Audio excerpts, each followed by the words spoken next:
রেস্টুরেন্টের মতো চিকেন টিক্কা বাড়িতেই বানিয়েছিলাম, তাও আবার মাত্র 20 মিনিট। আর এর টেস্ট হয়েছিল একদম রেস্টুরেন্টের চিকেন টিক্কার মতো। এই চিকেন টিক্কা আমি কিভাবে বানিয়েছিলাম চলুন দেখেন। 300 গ্রাম বোনলেস চিকেনে আদা রসুন কাঁচা লঙ্কার পেস্ট, লেবুর রস, 2 চামচের মতো দই, ধনে গুঁড়ো জিরে গুঁড়ো দিয়ে ফার্স্ট ম্যারিনেশনটা করে নিয়েছিলাম। এবার সেকেন্ড ম্যারিনেশনের জন্য আর একটা পাত্রে 3 থেকে 4 চামচের মতো সর্ষের তেল, 2 চামচের মতো কাশ্মীরি পাউডার নিয়ে চিকেনের ম্যারিনেশনটা অ্যাড করে দেবো। এতে চিকেন টিক্কার কালারটা খুব সুন্দর আসে। আর আমি এখানে কোনো রকম ফুড কালার ব্যবহার করব না। পরে এর মধ্যে ধনেপাতা কুচি, কসুরি মেথি পাতা, নুন মিশিয়ে দিয়ে 1 ঘন্টার জন্য রেস্টে রেখে দেবো। আর এই ম্যারিনেশনটা করা থাকলে চিকেন টিক্কা বানাতে মাত্র 20 মিনিট লাগবে।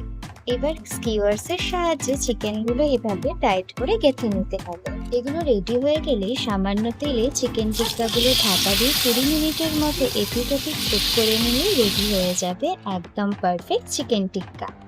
এবার গরম গরম পরিবেশন করুন গ্রিন চাটনি, পেঁয়াজ আর লেবুর সাথে।